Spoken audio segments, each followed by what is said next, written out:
We are doing a Nickelodeon All-Star Brawl tier list. I'm not sure how I want to do this. Maybe I'll end up doing 2 different tier lists where I just start out with how I personally enjoy the characters myself. And then after that, I'll do what I personally see as the most viable characters, the most top tier from an objective perspective. This tier list I just found by looking up Nickelodeon All-Star Brawl tier list makers. So if you want to make your own, you'll most likely find the same one. So let's kick this off with the party dude, Michelangelo. So Michelangelo, I think people know him in this game mainly based on how he was pre-patch, how he had an infinite, and yeah, that did help him out. Because other than that, his moves are kind of awkward. You can do some fun stuff with his grounded light attacks, and then a little bit of his aerial light attacks, but his heavy attacks just feel kind of odd, especially the aerial versions. Their hitboxes are weird.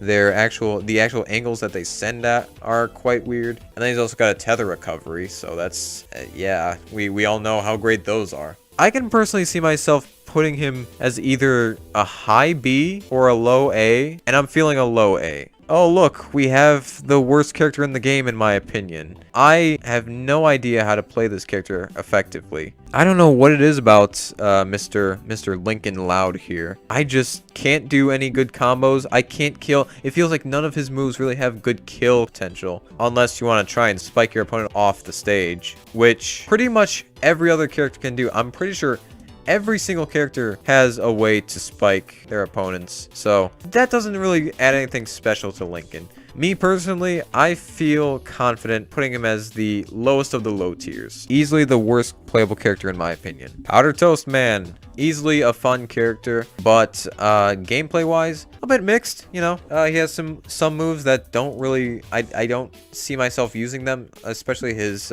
specials. Even though he does have his shine, I still don't really find myself saying that his specials are all that useful. His recovery is very awkward and not very reliable as an actual recovery. But if you do want to actually end up using this character, you've got the aerial light down for killing and pretty early killing. You've got strong attacks, his aerial strong attack specifically. Those ones are powerful. You land some stuff like the aerial down heavy and the aerial up heavy. The aerial up heavy is a move that can kill super early. So definitely use that. Powder Toast Man is overall a character who I don't play a lot, but when I do, I just want to have fun with him. He's just a big ball of fun. Say, just throw him in the middle, B tier. Sandy, I do feel is still the best playable Spongebob character. And that's just because of how her moveset is. Her jab is just very powerful, can rack up a lot of damage. She has her own little get over here with her lasso. She's got some pretty strong attacks with her heavy attacks. You can do some fun stuff with her extendo boots. She's just very easy to combo with. She has a lot of power, and that just makes for an overall pretty useful fighter. So even though I don't play as Sandy a lot, I can still say I'd put her in A tier. Everyone looks at Patrick in this game and calls him a low tier.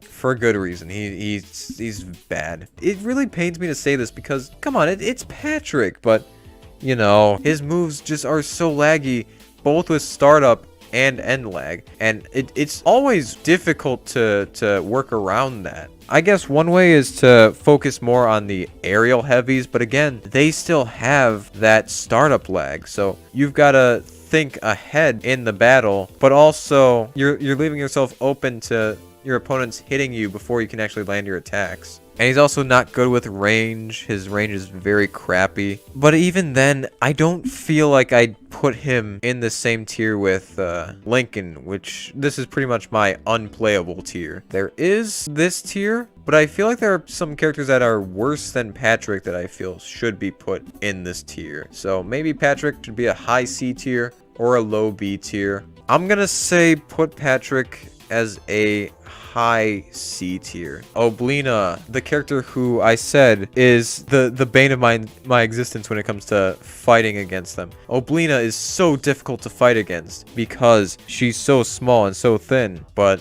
you know, when you get to play as Oblina, or I should say when I get to play as Oblina, then that advantage is in your court. Yeah, that basically means you could just dance around your opponents and combo them, because unless they're Oblina, they've got a bigger hurt box than you. And, you know, from there you can do some stuff like light air spike combos. But then, yeah, you can set traps with her poison spit. She's got a great recovery. She's got a little sonic spin dash that she can do to turn her whole body into a full wheel hitbox. Her heavy attacks are pretty useful. Yeah, right there in A tier between Mikey and Sandy. Nigel, aka H-Box's main. So, yeah, if you don't know already, Nigel has a rest in the form of his little, smashing snap. While its hitbox is way worse than Jigglypuff's rest, it still packs a punch. It's still a rest in power. And, you know, when you can combo very easily with things like his up tilt, his aerial up tilt, his light down air, and then he's also got really strong heavies, but you know, you can easily rack up the damage, and then one snap and your opponent's dead. I don't think he's good enough to be S tier, but definitely a high A tier. Now for the other Loud House kid. So Lucy, I also have no idea how to play. I know she has her weird bite gimmick where she can do that to have ghost powers or vampire powers, which I don't know if that references anything other than the fact that she's an emo piece of shit goth. But yeah, a lot of her moves, they just don't really seem to string well together, at least when I play as her, except for things like the light aerial downward attack, which a bunch of other characters have and can combo very easily with. But I mean, at least that's there so that I can play as her. I'd say very low C tier. Spongebob is an A tier because he's overall pretty easy. He was designed to be the Mario of the game, the Ryu of the game. Spongebob's moveset works very well for that. He's very easy. He's very quick with his light attacks. He can combo very well. His heavy attacks aren't too heavy. They aren't too powerful, but you can clearly tell that they've got more power than the light attacks. And then his specials are alright. I don't know why they decided to do Piranha Plant's down special for his down special, but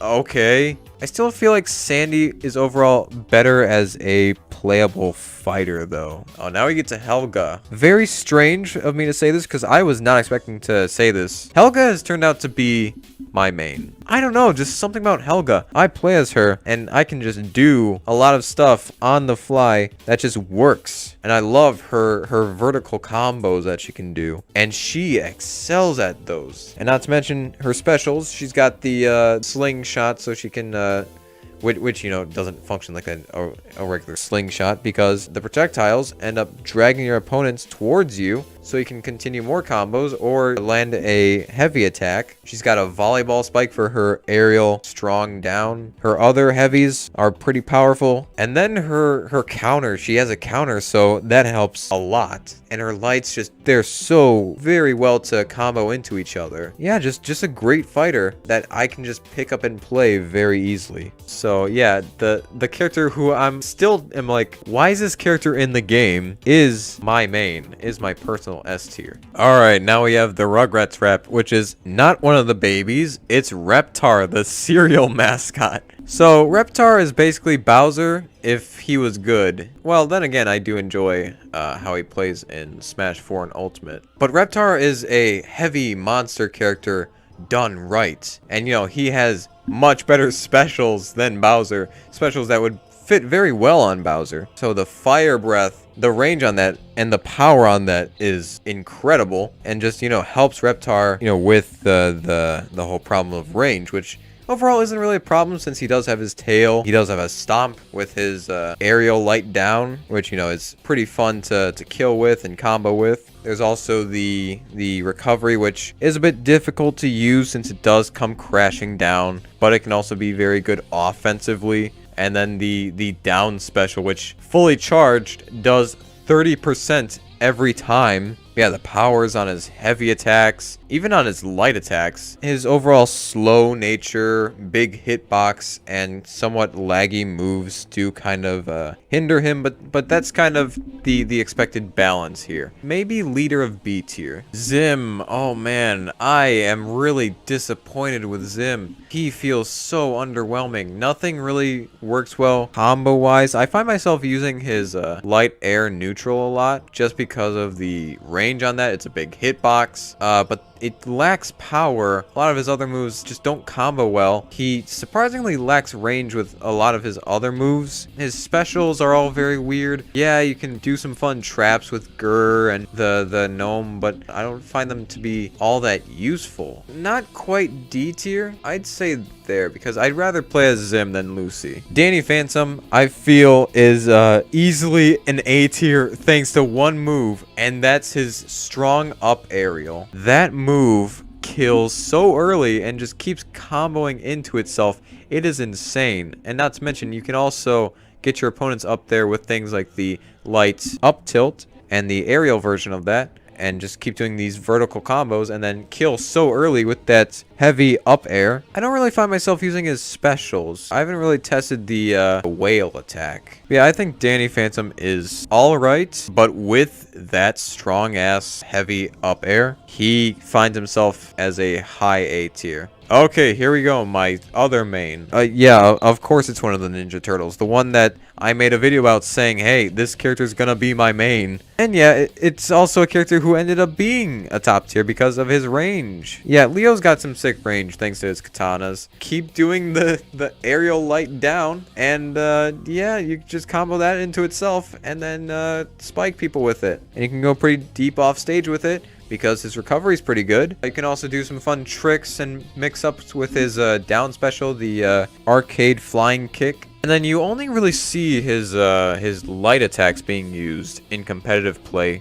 because he does have one hindrance, and that's the fact that his heavy attacks have a lot of startup lag. I still use them casually because they are fun to use, and you know, they do make it more easy to kill, because otherwise you gotta rely on getting them really high in percent or spiking them. But still, you can combo a lot with his up tilts, dash attack to jab, and then if you really want to and you time it right, using his heavy moves too. Yeah, I'd put him in S tier. Next we have Cat Dog, who I think is the objective best character in the game. Easier than Spongebob. They can just combo so easily with their tilts, their up tilts into up air tilts, their light down aerials, which just combos into each other like a bunch of other characters' light down aerials. It's even easier for Cat Dog just because they become this little semicircle of a hitbox, and then you've got Buff Dog there giving you some strong moves like the grounded heavy neutral and the strong up air, which just results in some very early kills, some 0 to deaths, and just overall early percent to deaths. Yeah, I never really find myself switching to Cat at all. I just usually stick with Dog. That bone is a bit more of a tricky projectile because of how it's angled, and of course the Buff Dog attacks are stronger. I gotta give it to Cat Dog. Gotta put him as the third S tier. Why are there 2 images for April?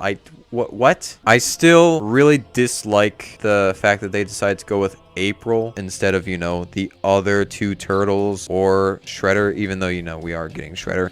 But we could have also had Casey Jones. We could have had Master Splinter. Maybe a guest character in the form of Usagi Yojimbo, since he's been in the Ninja Turtles universe. Sure, there are some versions of April that are suited for combat, but not this one, not Reporter April. This is the one that's known for being kidnapped all the time. She's the Princess Peach of the Ninja Turtles universe. But I mean, hey, even then, Peach got in Smash Bros, so. But what bothers me even more is that she's actually very easy to play. It feels like someone on the team just really liked April a little too much, and they were like, we need to put this character in the game, and we need to make her OP because that'll help my my April boner. her lights comboing to each other very well. You're incentivized to keep using that down strong, the camera flashes, and then the down special where she summons an actual camera, because those build up the rating so that you can have a rating punch with her neutral special. It sucks that I'm saying this, but yeah, I'd put her in A tier. Really don't like the fact that she's in this game. Really feel like they should have focused more on a different Ninja Turtles character. But yeah, she's easy to play.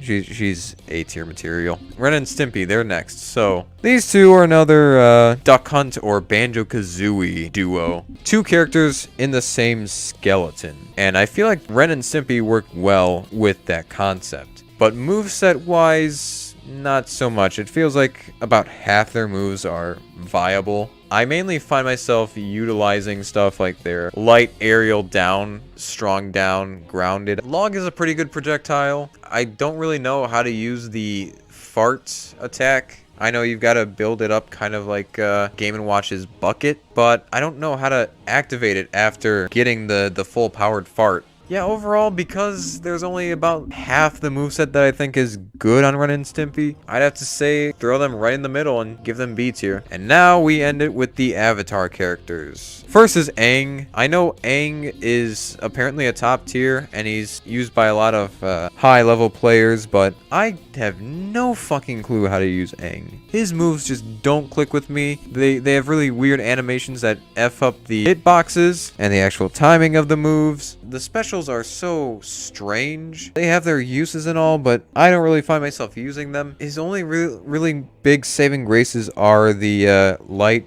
neutral air and I think his heavy down air. I think all of his heavy aerials are alright. He's kind of a C tier. I'd say above Zim. Yeah, I think that's about right. Cora, I already said, is one that I don't really remember how she plays. I don't play her a lot. I can't really combo that well with Cora, and her specials are alright, but there is one special that's really useful, and that's her neutral special. It's a moving special, so you become a moving hitbox, and if you can land that attack, that has some crazy knockback. So you got to really focus on that once you get your opponents up to a decent amount % to kill. I say that she at least does have a trump card that helps put her in B tier. It's got to be the very end of B tier, but hey, at least that's the middle. And finally, we have Toff, who I think is the second worst character in the game. And the reason for that is because her moveset feels like it's designed specifically around her heavy attacks. Her light attacks, they lack the range, and they're just very awkward attacks that don't combo well together. And the aerial versions of all of her attacks, they also carry the same problems. She's an earthbender, so, you know, you'd want to keep her on the ground. But yeah, because they focus on making her heavy attacks these very big and tricky powerhouse moves, they end up having a lot of startup lag and a lot of end lag, so that just leaves her open before and after attacking, so that's just a detriment to her. Yeah, when your main focus and the only really thing that you can do to fight back isn't all that viable, of course it's going to make you perform poorly. And I feel like they could have done a lot with that to fix that up. They could have done some more fun earthbending stuff, but what they decided to go with just ended up hurting Toff too much. And yeah, that's my personal tier list based on how I enjoyed all these characters. Something like that, I think, would be the more competitive tier list. Even though I've not